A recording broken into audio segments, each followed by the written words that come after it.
que veremos estática. Empezamos. Primero revisemos alguna definición de estática. Dice, la estática es una rama de la mecánica que estudia las condiciones que deben cumplir las fuerzas que actúan sobre un cuerpo para que éste se encuentre en equilibrio. En otras palabras, la estática es la parte de la física que estudia los cuerpos en equilibrio, ¿ya? ¿Cuándo un cuerpo está en equilibrio? Decimos que un cuerpo está en equilibrio cuando está en reposo, es decir, su velocidad es igual a 0. Pero también cuando está en movimiento, pero en movimiento con una velocidad constante, ¿ya? En ambos casos, reposo o movimiento, el cuerpo carece de aceleración. Entonces también podemos decir que un cuerpo está en equilibrio cuando carece de todo tipo de aceleración. En conclusión, un cuerpo está en equilibrio cuando está en reposo, moviéndose con velocidad constante y carece de aceleración. Para estudiar el equilibrio de los cuerpos es necesario conocer la definición de fuerza. Dice, es una magnitud física vectorial que mide la interacción que existe entre dos o más cuerpos, ¿ya? Según el sistema internacional, la fuerza se mide en newton. Un newton equivale a 1 kilogramo o metro sobre segundos al cuadrado, ¿ya? En la naturaleza existen 4 tipos de fuerza. La fuerza nuclear fuerte, que es la fuerza que mantiene unido al núcleo atómico. La fuerza electromagnética, fuerza entre los electrones con el núcleo atómico. La fuerza nuclear débil, que provoca desintegraciones radiactivas. Y la fuerza gravitatoria, que es la que rige el movimiento de los planetas. Entonces, sin embargo, en este curso no vamos a ver estas fuerzas, vamos a ver algunas fuerzas utilizadas en la mecánica. ¿Cuáles son esas fuerzas? La primera fuerza que nosotros conocimos fue la fuerza de gravedad o peso, ¿ya? ¿Qué es la fuerza de gravedad o peso? Es la fuerza con la cual la Tierra atrae a todos los cuerpos que se encuentran en sus inmediaciones.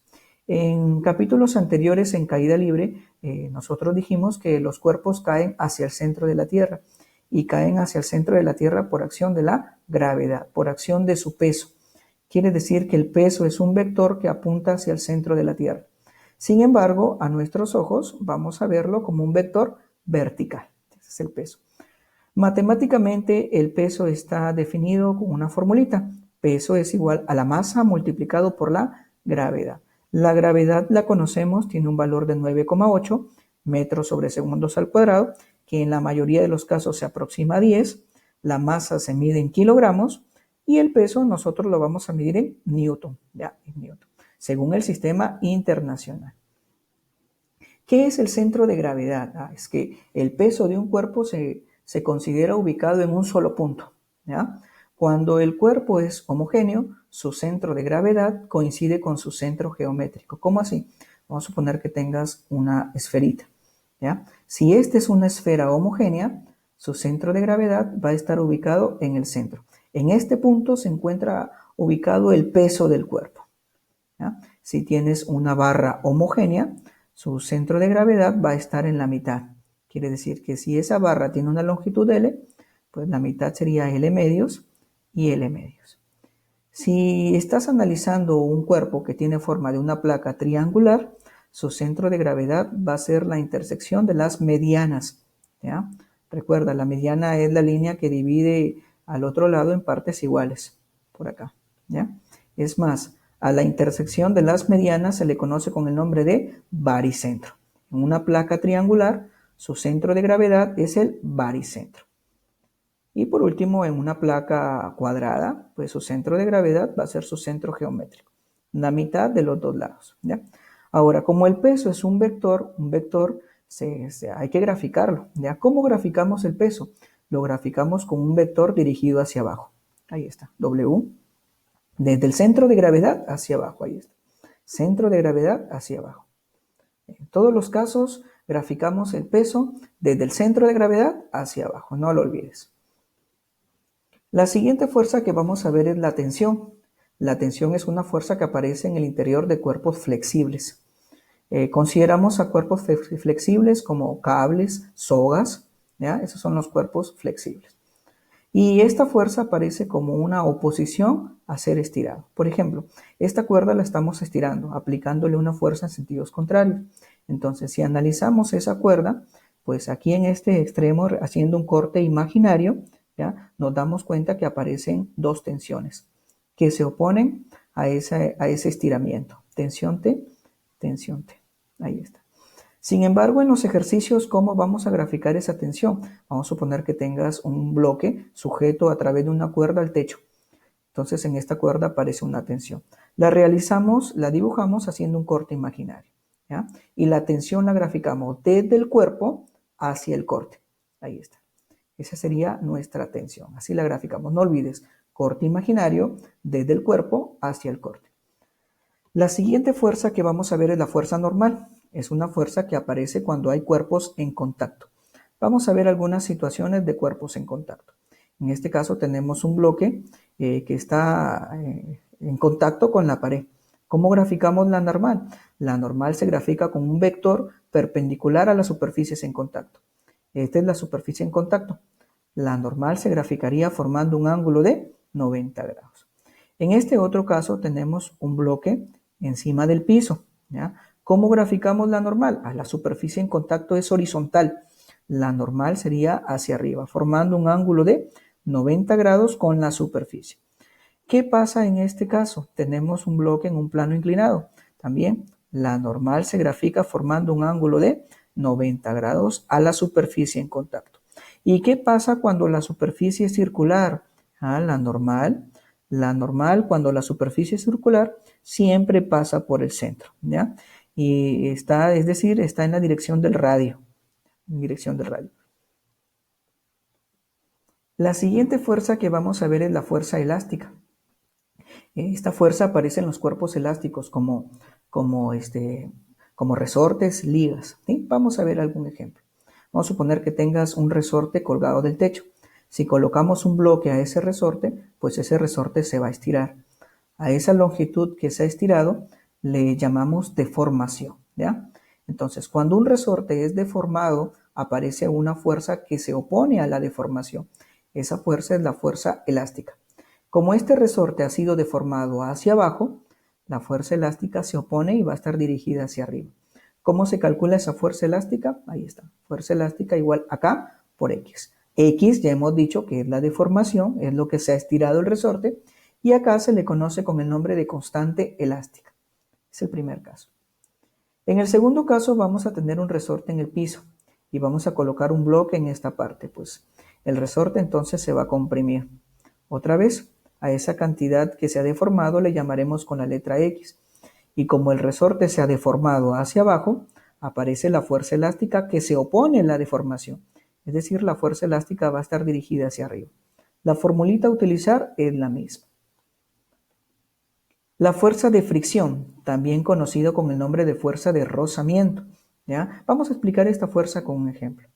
Es la fuerza que aparece en superficies rugosas o ásperas, ¿ya? Por ejemplo, vamos a suponer que tengas este bloque encima de este plano inclinado, ¿ya? Y vamos a suponer que esa superficie sea áspera, rugosa, ¿ya? Y vamos a ver dos situaciones de este bloque. Primero vamos a decir que ese bloque tiene un movimiento inminente. ¿Qué quiere decir que tenga un movimiento inminente? Quiere decir que este bloque está a punto de moverse. No se mueve, pero está a punto de moverse. ¿Hacia dónde se puede mover ese bloque? Se puede mover hacia abajo. ¿Pero por qué no se mueve? Porque la superficie es áspera, ¿ya? Entonces, primer caso. Cuando tiene un movimiento inminente, quiere decir que está en reposo. Ya está en reposo. Entonces, analizamos. Este bloque se puede mover hacia abajo. No se mueve porque aparece una fuerza de rozamiento que se opone a ese posible movimiento. Como ese bloque se puede mover hacia abajo, la fuerza de rozamiento va a estar dirigida hacia arriba, ¿ya? ¿Cómo se calcula esa fuerza de rozamiento? Se calcula con esta formulita. Mu sub E por N. N es la normal, que la hemos visto anteriormente, y a mu sub E se le conoce con el nombre de coeficiente de rozamiento estático, ¿ya? En la mayoría de los casos, este coeficiente te lo da el ejercicio, ¿bien? Esa es la primera situación. La segunda situación es cuando este cuerpo tenga movimiento, ya se mueve hacia abajo. Entonces aparece la fuerza de rozamiento que se opone al movimiento. Va a tener la misma dirección. ¿Cómo se calcula esa fuerza de rozamiento cuando el cuerpo está en movimiento? Tiene la misma forma. Mira, ve, fuerza de rozamiento es igual a mu sub k por la normal. Notarás la diferencia. La normal es la misma, lo que cambia es el coeficiente de rozamiento. Aquí dice U sub E y acá dice mu sub K. A este coeficiente de rozamiento se le conoce con el nombre de coeficiente de rozamiento cinético, ¿ya? Uno lo utilizas cuando el cuerpo está en reposo, coeficiente de rozamiento estático, y el otro lo utilizas cuando el cuerpo está en movimiento, el coeficiente de rozamiento cinético. Hay ejercicios en donde vienen como datos los dos coeficientes de rozamiento. ¿Cuál utilizas? Si está en reposo, el estático. Si está en movimiento, el cinético. ¿Cómo lo diferencias? El coeficiente de rozamiento estático siempre es mayor al coeficiente de rozamiento cinético. Ahora vamos a ver las leyes de Newton. Ya en este caso vamos a ver dos leyes de Newton. La primera y la tercera ley de Newton. La segunda ley de Newton la vamos a ver en otro capítulo que se llama dinámica. Empecemos. Primera ley de Newton, ley de la inercia. ¿Qué es inercia? Inercia es una propiedad que tienen todos los cuerpos de mantener su estado de reposo o movimiento con velocidad constante. ¿Ya? Pero ¿cuál es la primera ley de Newton? Dice así: un cuerpo permanecerá en estado de reposo o se moverá con MRU mientras la acción de otros cuerpos no lo obliguen a cambiar de estado. En otras palabras, un cuerpo mantiene su propiedad de inercia si sobre él no actúa fuerza alguna. ¿Ya? Es decir, un cuerpo está en reposo si sobre él no actúa fuerza. Un cuerpo tiene velocidad constante si sobre él no tiene ninguna fuerza, no actúa ninguna fuerza. ¿Ya? Y expliquemos con un ejemplo. ¿Ya? Vamos a suponer que este jinete está encima del caballo y está en reposo, está montando el caballo y está en reposo. Si el caballo avanza bruscamente, entonces este jinete va a caer, aparentemente va a caer hacia atrás, ¿cierto? Es que no es que cae hacia atrás, sino que simplemente el caballo avanza y este jinete queda atrás, ¿ya? Queda atrás. Entonces, este jinete va a tender a mantener su estado de reposo, mientras este caballito sale avanzando, ¿bien? Ese es un ejemplo de la ley de la inercia.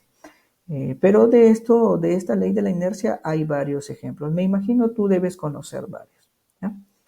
Y la tercera ley de Newton es la ley de la acción y la reacción. ¿Qué te dice la definición? Dice así: si un cuerpo le aplica una fuerza a otro, la acción, entonces el otro le aplica una fuerza igual y en sentido contrario al primero, reacción. Expliquemos esto con un ejemplo. Vamos a suponer que tengas un bloque en el piso, ¿ya? Este bloque tiene su peso, graficamos su peso. Por la primera ley de Newton, como sobre este cuerpo hay una fuerza, debería moverse. Este cuerpo debería moverse hacia abajo. ¿Por qué no se mueve? La respuesta parece ser muy obvia, porque está el piso, ¿cierto? Pero físicamente, ¿cómo podemos explicar eso? Es que el bloque actúa sobre el piso con una fuerza, que es el peso. Pero el piso responde con una fuerza, que es la normal, ¿sí? Quiere decir que el peso es la acción y la normal es la reacción. Por eso es que en algunos ejercicios a la normal también se le conoce con el nombre de reacción, ¿ya? Solamente en algunos ejercicios. Bien. Enunciadas estas dos leyes, podemos ver cuál es la primera condición de equilibrio. Para que un cuerpo esté en reposo, es decir, su velocidad sea cero, o en movimiento con velocidad constante, debe cumplirse que la sumatoria de fuerzas debe ser igual a cero. Debe cumplirse eso. ¿Sí? Eso se le conoce como la primera condición de equilibrio. Y con esta condición vamos a resolver la mayor cantidad de ejercicios. Bien. Expliquemos ahora algunos ejemplos. Ejemplo 1. La figura muestra un bloque de peso 10 newton en equilibrio. Si el peso de cada polea es de 2 newton, determinar la lectura en el dinamómetro D instalado en el cable. Este es un dinamómetro. Un dinamómetro es un instrumento que sirve para medir fuerzas. Como este dinamómetro está sujeto de cuerdas, lo que va a medir es la tensión. Graficamos entonces la tensión corte imaginario y esa es la tensión que piden el ejercicio, ¿ya? Miramos. Si te das cuenta, es la misma cuerda que pasa por estas dos poleas. Por lo tanto, va a ser la misma tensión. Voy a graficar la tensión en esta cuerda. Corte imaginario, tensión dirigida hacia el corte imaginario. Por acá también. Corte imaginario, Tensión dirigida hacia el mismo corte. Ojo, es la misma tensión por ser la misma cuerda. El ejercicio también me da como dato el peso de ese bloque, que vale 10 newton, y el peso de la polea, que vale 2 newton. Cada polea pesa 2 newton, pero solamente voy a analizar esta polea. Y solamente voy a utilizar esta parte del ejercicio. Esto que voy a encerrar ahí. Ahí está. Todo ese sistema está en equilibrio. Como está en equilibrio, la sumatoria de fuerzas debe ser igual a 0. Las fuerzas que van hacia arriba deben ser iguales a las fuerzas que van hacia abajo. Es decir, T más T, lo que va hacia arriba, 2 más 10, lo que va hacia abajo. De aquí me queda de frente que la tensión es igual a 6 newton. Y eso era lo que indicaba el dinamómetro. Esa es mi respuesta. Ejemplo 2. Hallar el valor de la tensión en la cuerda A. Si la masa es igual a 8 kilogramos y la gravedad vale 10. Empecemos con ese dato. La masa vale 8 y la gravedad vale 10. Por lo tanto, el peso de ese cuerpo va a ser igual a 80 newton, ¿cierto? Es más, mira, este cuerpo debe tener su peso, que va hacia abajo. Y en esta cuerda debe aparecer una tensión, que va hacia arriba. Para que haya equilibrio, el peso y la tensión deben ser iguales, ¿cierto? Es decir, la tensión en esta cuerda también tiene el valor de 80 newton, ¿ya? Pero en este caso voy a analizar este punto.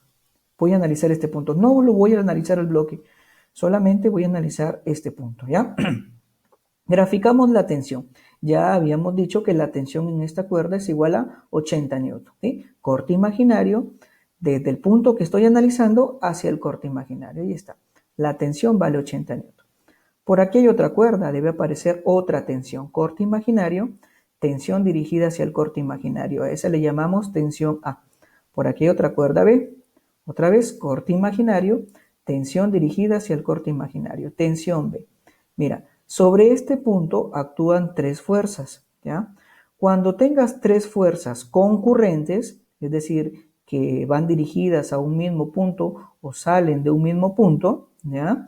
Entonces puedes aplicar un método, ¿ya? El método se conoce como el método del triángulo de fuerzas. ¿En qué consiste este triángulo de fuerzas? Consiste en graficar un triángulo con estas tres fuerzas. Ojo, debe ser un triángulo cerrado, ¿ya? Empezamos a formar nuestro triángulo. Primero trasladamos los vectores. Empezamos con el peso. Ahí está, el pesito que vale 80 newton. A continuación, la tensión A. La tensión A. Y cerramos el triángulo con la tensión B.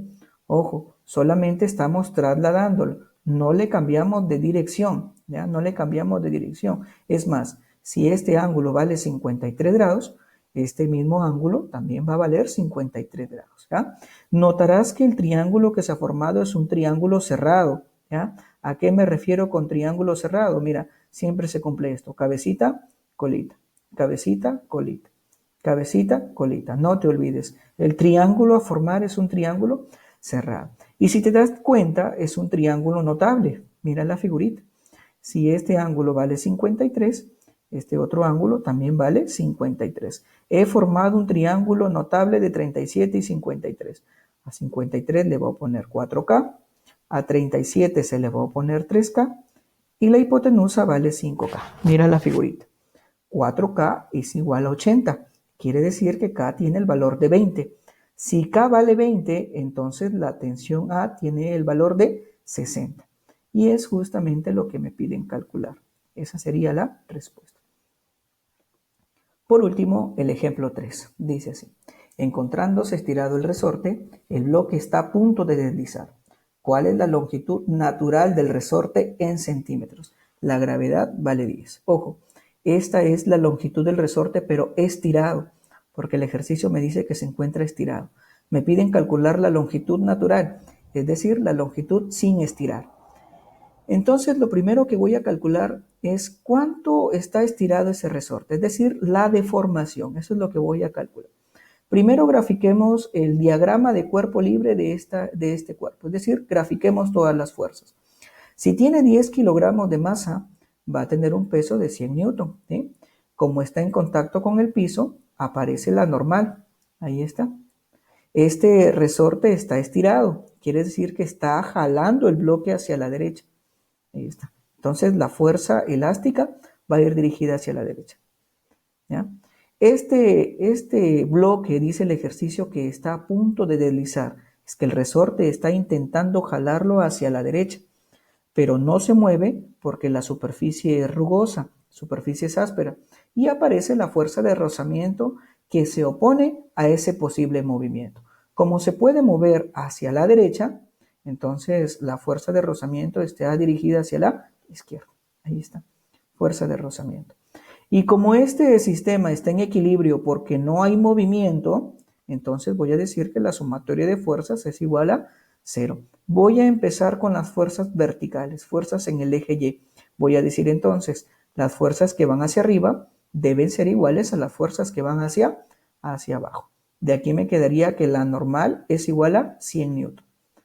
También voy a decir que la sumatoria de fuerzas en el eje X es igual a 0. Las fuerzas que van a la derecha deben ser iguales a las que van a la izquierda. Es decir, la fuerza elástica debe ser igual a la fuerza de rozamiento. Ahí está. Pero la fuerza elástica tiene su formulita, es K por X. La fuerza de rozamiento también tiene su formulita, es mu por normal. Reemplazo. Me va a quedar esto. Si te das cuenta, tienes la mayoría de los datos. K vale 50, aquí está, te lo da el ejercicio. Newton sobre centímetro. X es lo que quieres calcular. El coeficiente vale 0,5, aquí está. Y la normal ya la calculaste, vale 100 newton. Reemplacemos esos datos. Así te va a quedar esta expresión. Calculemos X. X me va a quedar 1 centímetro. Ya calculé la deformación del resorte, pero no me piden calcular eso, me piden calcular la longitud natural del resorte. Entonces, ¿cómo calculo la longitud natural del resorte? Estirado mide 6 centímetros. La cantidad que se ha estirado es 1 centímetro. ¿Cómo calculo la longitud natural del resorte? Sería 6 centímetros menos 1 centímetro. Es decir, su longitud natural va a ser 5 centímetros. Y esa sería nuestra respuesta. Bien, muchachos, eso ha sido el video de esta semana. Si quedó algo que no entendiste, por favor, realiza tus preguntas en las videoconferencias, ¿ya? Cuídense. Gracias totales.